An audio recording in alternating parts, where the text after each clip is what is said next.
Hi everyone, I'm back to read the next book in the historical American Girl doll book series. And now we have Kirsten. Kirsten is from 1853, and I will go ahead and read what this book is about, and then we'll get started. It says, in the summer of 1854, after a long and dangerous journey on a small ship, Kirsten Larson and her family arrive in America. Everything in the new land is different from the small village Kirsten left behind in Sweden. The way people dress, how they talk, and the ways they travel all seem strange to her. Will she ever feel at home in this new place? Getting lost in a big city and parting with her best friend make her wonder.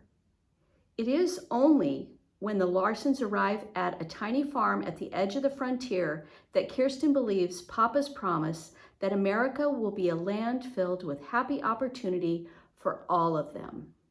Okay, so let's get started with Meet Kirsten. All right, first we have the characters in our story. We have Kirsten, a 9-year-old who moves with her family to a new home in America on the frontier in 1854. And then there is Papa, Lars, Mama, and Peter. The Larsons sometimes long for Sweden, but they never lose heart for the challenges of pioneer life. And then there's Marta, Kirsten's best friend on the long trip from Sweden to Minnesota. And we have Anna, Aunt Inger, Lisbeth, and Uncle Olaf. Kirsten's American relatives who live on a new farm in Minnesota where they make the Larsons family feel at home. Okay. Chapter 1 is called America.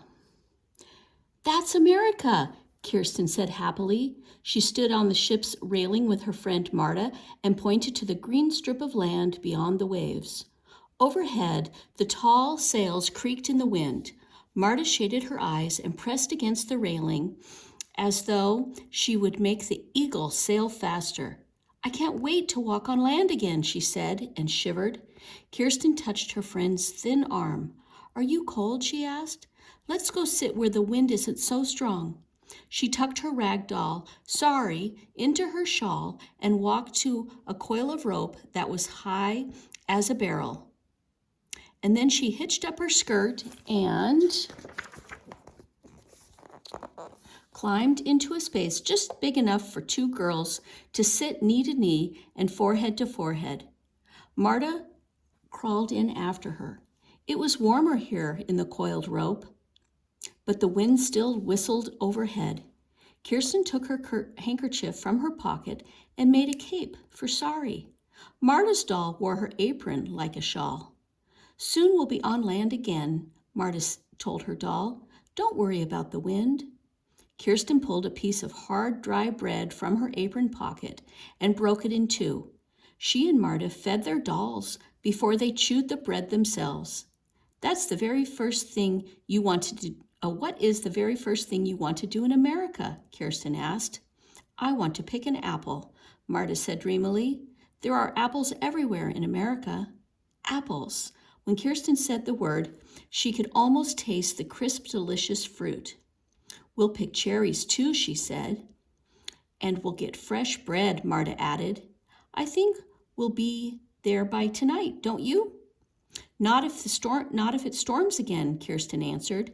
She peered up at the darkening clouds and pulled her shawl more closely around her shoulders. Above her head, she saw the sailors crawling into the rigging to adjust the sails. Then she heard Papa's voice. Kirsten, where are you? He called. Kirsten stood and shouted, Here I am, Papa. Strands of blonde hair pulled loose from her braids and whipped across her cheeks when she raised her head above the ropes. Papa's black wool jacket flapped like a gull's wings as he crossed the deck. There's a storm coming, Papa said. Could be dangerous. The coast is rocky here, and the wind is getting stronger. Papa lifted Kirsten out of the coiled rope. Then he pulled Marta out too. Come below where we'll be safe, he said. The clouds rolled like water boiling in Mama's black iron pot. The tops of the waves turned white and crashed over the sides of the ship. They dashed onto Kirsten's boots as she scrambled toward the opening into the hold. Hurry, Papa said. He held tightly to Kirsten's and Marta's hands. As Kirsten climbed down the ladder into the hold, her spirits sank. Of course she didn't want to be washed overboard by the waves, but it was awful to stay in this small room below the deck. For more than 2 months, 20 Swedish families had been cramped together here. Each family shared 1 or 2 of the bunks that lined the walls, and everything they owned was stored in large trunks which stood at the ends of the bunks. The air smelled sour now, and it would be worse when people got seasick. No fresh air could come in when the sailors locked the trap door against the waves, and the hold was dark, even in the middle of the afternoon. Just one oil lantern swung and sputtered over some tables in the middle of the room. Kirsten could barely see Mama, who was lying on her side on the narrow bunk that she shared with Kirsten. Here you are, Mama said as Kirsten crawled up beside her. I asked Papa to find you. I don't know where you can hide on such a small ship. Marta and I were playing. We could see land before the storm blew in, Kirsten said. Mama sighed. I prayed there would be no more storms so that I could be strong when we land in America, she said. She had been sick since the first day they came aboard the ship. The storms made her feel worse. You'll be strong soon, I'm sure of it. Don't lose heart, Mama, said Kirsten. But now the wind howled like a pack of wolves. The waves beat against the ship's hull next to Kirsten's head, and the ship tossed as though it might tip over. Outside there was a loud crash. Mama put her arm over Kirsten's shoulder. Don't fall off the bunk, she warned. Buckets tumbled over one another, and old Mr. Peterson's trunk skidded across the wet floor. The lantern swung wildly, then dropped beneath a table. Mama, Lars says the coast is full of rocks. Do you think we'll be blown onto them? Kirsten asked. She could barely hear her words above the roar of the storm. Don't think about the rocks, Mama said. Let's think about Uncle Olaf's letter instead. Do you remember your Uncle Olaf? Kirsten had heard about Uncle Olaf so many times she thought she remembered him. Tell me, she said. She snuggled close to Mama and tried not to think about the howling storm. Olaf left Sweden 6 years ago. And when you were just 3, Mama said, he thought he could make a better life in America. And last year he wrote to tell us about his new farm. The land is rich and good there, and he needs our help. In Minnesota, Kirsten said, stumbling over the strange word. Yes, in Minnesota, Mama answered. Now you tell me something. Uncle Olaf married Aunt Inger in America, Kirsten said. She thought this was the best part of the story. Aunt Inger came from Sweden too. That's right, said Mama. Olaf said he married a widow with 2 daughters. My cousins, Anna and Lisbeth, Kirsten finished. We'll be friends, don't you think? Of course, said Mama. We'll live on the same farm, and they'll be right next door. The waves still pounded against the ship in the dark hold, and Kirsten hugged Sari's rag body and whispered, We're almost there. We're almost home. She tried to imagine a farm right next door to her new cousins. She hoped this American home would be just like the one she left in Sweden, with the maple tree by the door. When the storm finally passed, Kirsten felt like the barn cat she'd once fished out of the well. Her skirt and shawl were wet and stained. Her boots were soaked, but everyone was safe.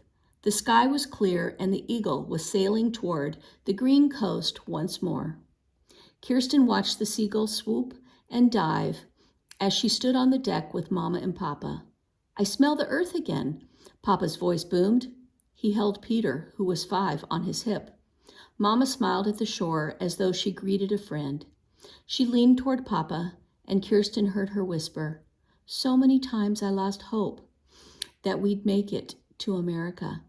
"You're a brave woman," Papa answered. "You have heart. I'm proud of you and our children." Kirsten's brother Lars, who was always talking with the sailors, pushed through the crowd just then. "The sailors say we'll land in New York tomorrow morning," Lars said. "That's wonderful," Mama replied. "We'll have fresh bread for breakfast, and I'll find a place to wash our clothes." "They say we can't leave the ship until the health inspector lets us," Lars added. "What's the health inspector?" Kirsten asked. "He's a doctor who will look at everyone on the ship. No one who is sick can stay in America," Lars explained.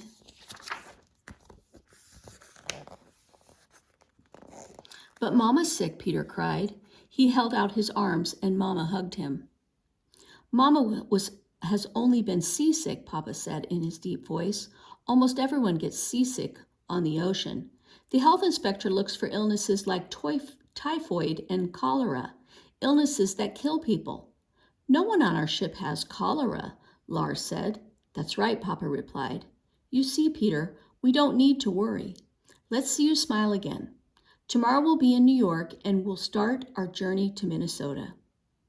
When the Eagle finally docked in New York Harbor and the health inspector said that they could leave the ship, Lars bounded down the gangplank and Peter scrambled right behind him. Mama and Papa went next, then Kirsten. She held Sorry tightly. Kirsten was bursting to run and turn circles on the grass she saw near the docks. She was surprised when she stepped off the gangplank and the ground seemed to spin around her. In Sweden, it had been steady under her feet. Here in America, it swayed and rolled like the ship she'd just left. She grabbed Papa's hand. "Why am I so busy?" she asked. "We're all used to the rocking of the ship," Papa answered. "Now we have to get used to dry land, all over again." For a minute, Kirsten stood still. Then she turned and looked back at the Eagle. When they boarded the small ship, no one had known what to expect. There had been dangerous storms at sea, and they had been sick. But at last they had arrived in America. What will happen now, Kirsten wondered. But she was more curious than afraid. On wobbly legs, she followed Mama and Papa up the path into the park near the dock. Chapter 2 is called Lost. Kirsten sat under an oak tree with Mama and Papa. She patted down the grass to make a bed for Sorry. Although it was only June, the grass here in the park was already as dry as straw. Summer was so hot in America. 3 months ago, when they left the farm in Sweden, Kirsten had needed her wool skirt and shawl. Now her clothes were much too heavy. Even without her quilted petticoats, she was hot. Peter lay on his stomach, watching the road. He was on the lookout for Papa and Lars, who had gone to buy tickets for the rest of their journey. Papa promised that later he would take Peter and Kirsten to buy bread and milk. Kirsten couldn't wait. She wanted to explore this new town, New York. But Mama wouldn't let her go by herself. Swedish children could easily get lost here in America, Mama warned. While Papa was gone, Kirsten watched the New Yorkers stroll by. The women and girls wore flowered dresses with lots of ruffles. The men wore tight trousers and white jackets. Kirsten looked down at her own tattered clothes. The only fine thing she wore was the amber heart her grandmother had given her on the day they said goodbye. "Oh, Mama, I wish we could wear such pretty dresses," Kirsten said. Only the people from the ship look like this." "Our clothes are dry and clean. We don't need to be ashamed," Mama answered. Her cheeks were pink again, and now she smiled. "Besides, how could I milk a cow if I wore so many ruffles?" Peter made a face. He hated to dress up, even for church. Then his frown turned to a grin, and he jumped to his feet. "Here comes Papa and Lars," he called.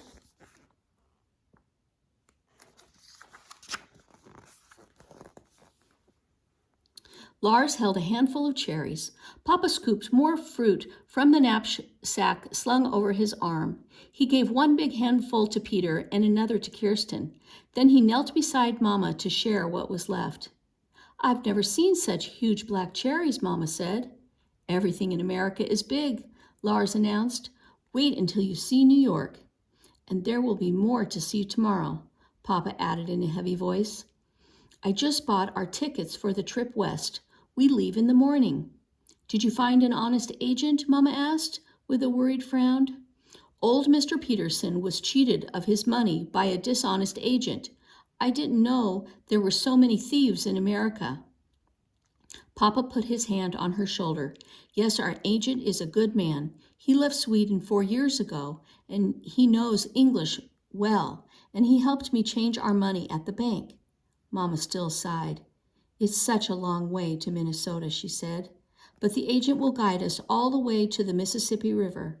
"He says we'll have to travel only a few weeks more," Papa replied. "And now that we're on land, we'll get our strength back quickly," he smiled. "Don't lose heart." Mama smiled back.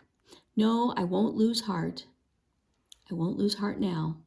Peter tugged the sleeve of Papa's shirt. "Let's go buy our milk and bread," he said. Mama handed Kirsten the milk pitcher. "Stay close to your father," she warned Kirsten and Peter. "Remember, you don't speak English yet." Papa took Peter's hand as they walked along the wide, crowded street called Broadway. Kirsten slipped beside them. She held the milk pitcher tightly in one arm and Sorry in the other. Kirsten had never seen so many horses, so many wagons, buggies, carts. Men and women filled the sidewalks. Children darted among them. In her small town in Sweden, Kirsten had known everyone she met. Here, everyone was a stranger. These Americans chattered, called, and shouted all around her. Kirsten couldn't understand a single word they said. She walked with Papa past carts full of onions and potatoes. Chickens and ducks fluttered and squawked in their coops as they waited to be sold. "Papa," Kirsten begged, "slow down. I want to look around." Now there were candy stores, shops that sold tobacco, candles, tinware, cloth. Oh, everything. "Here's the bread shop," Papa said. Round loaves of wheat bread were stacked inside the shop window. Papa carefully counted out 2 American coins, and the shopkeeper gave him several rolls. He handed one to Kirsten and one to Peter. "Now we'll get milk," he said. The fresh bread was soft and sweet. Kirsten tried to eat slowly to make it last. She kept her eyes on Papa's broad shoulders as he walked down the busy street, munching. She saw women holding huge baskets heaped with fruit. She couldn't understand what the women said, but the red berries in their baskets reminded her of the delicious cloudberries her grandmother gathered in Sweden. Kirsten paused a moment by a gray-headed berry seller. Then a boy carrying a tray of silvery fish bumped her. She almost stumbled over a small black boy who polished a man's boots.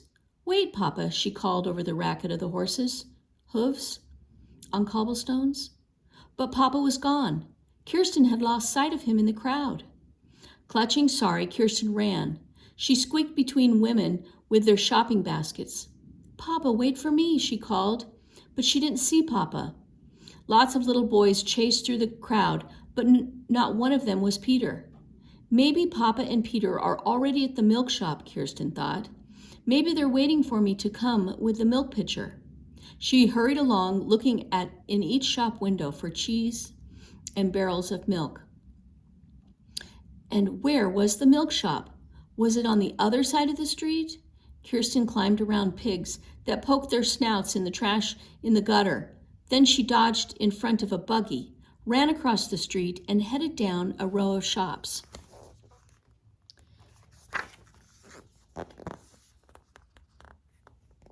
She couldn't find the milk shop anywhere, and this side of the street was even more crowded with shoppers. The babble of their voices made her head swim. "Papa," Kirsten called. Her eyes were lost in the noisy street. Kirsten tucked her necklace into her collar and hugged the milk pitcher tightly. Mama had said there were thieves in New York, a lot of thieves. They would steal anything. Papa, Papa, Kirsten shouted. Papa was nowhere to be found. Maybe I should go back to the park, Kirsten said to herself. Mama's waiting there. But now Kirsten realized she didn't know the way where the park was either. Which way had she come with Papa? How many corners had they turned? She asked a woman with a baby in her arms, Please, where is the park by the river? The woman kept walking as though she hadn't even heard Kirsten. The park? Kirsten asked a tall boy with black hair. He said something to his friend, and they laughed at her. Help me, Kirsten cried out. Please help me. No one even glanced at her. Couldn't anyone in this big crowd understand that she was lost? Sun reflected off the cobblestones, and the smell of garbage made Kirsten dizzy. Her head spun as though she were seasick on the ship. But this time she wasn't seasick. She was frightened. What if she couldn't find Papa? What if she couldn't find the park and Mama? What would happen to her in this huge city if she couldn't find her family? Again she began to run. She stumbled and bumped into barrels, and when a dog nipped at her ankles, she didn't stop running. Now she was on the different part of the street, where rough-looking men in bloody aprons sold wild game and meat. Gutted rabbits, squirrels, and deer hung from poles, and sides of pork dangled from sharp hooks. The buzz of flies hummed in her ears. She headed back the other way, but she seemed to have turned onto a different street. The houses were all crowded together, and there were no shops at all. Papa would never look for her here, and every turn she took might lead her farther away from the park where Mama waited. Kirsten wanted to be brave. She wanted to have heart like Mama. But she sank down on the steps of a brown house, hid her face in her doll's skirts, and wept. Tears ran between her fingers and dropped onto her lap. Oh, sorry, she cried. What if we can't find Mama and Papa? Will they go to Minnesota without us? After what seemed like a long time, Kirsten felt a touch on her shoulder. A brown-haired young woman in a long blue apron stood beside her. When the woman spoke, her voice was gentle. She seemed to want to know what was wrong. I'm lost, Kirsten said. The woman didn't understand. She looked puzzled, and she shook her head, and more tears ran down Kirsten's cheeks. The woman spoke again. Now she made a motion as if she were pouring. Did she want the milk pitcher? Kirsten clutched in her chest, and the woman went back inside the house. Sorry, what will we do? Kirsten sobbed. Then the woman was back. This time she held out a tin cup of water. Gratefully, Kirsten drank until there wasn't a drop left. Tack, she said. The woman smiled and sat down on the step. She understood, thank you. But how could Kirsten tell her about Papa and the milk shop and the park near the ship where Mama was waiting? How could they understand each other if their words didn't match? Hopelessly, Kirsten traced the dust on her feet with her fingertips. Then she had an idea. If she couldn't talk, maybe a picture could talk for her. Carefully, Kirsten outlined the shape of the eagle in the dust. Then she drew 2 big sails over the ship. She pulled at the corner of the woman's apron and pointed to the drawing. The woman smiled when she saw the picture. Quickly, she locked her door, put the key in her apron pocket, and motioned for Kirsten to follow her. At the end of the street, they turned to a smaller lane, and after a few more turns, they were beside the river, where the ships were docked. Far ahead, Kirsten could see the tall oak trees of Battery Park, and there was the eagle tied to the dock. Kirsten ran. She saw the path leading onto the park, and at the top of the path, she saw Mama and Papa. Mama, Papa, here I am, Kirsten shouted. Mama turned and shaded her eyes to look, and Papa began to run down the path, his boots scattering gravel. Kirsten flung herself into her Papa's arms, and then her Mama's. Kirsten, you frightened us, Papa said. We couldn't find you anywhere. I thought you would leave New York without me, Kirsten whispered against Mama's neck. Mama's shoulders smelled wonderfully of soap and dry grass. The sun made her hair look like gold. "What?" Mama said. "We would never, never leave you. But how did you find your way back?" Kirsten realized that the kind woman was gone. She pointed to her walking away along the path beside the river. "I drew a picture of our ship, and that American lady helped me find it." Papa hugged Kirsten again. "You're a very smart girl," he told her. "Be smart enough to stay right beside me the next time. Promise?" "I promise," Kirsten said, and meant it with all her heart. Okay, and that is the end of chapter 2. And next time we'll read chapter 3.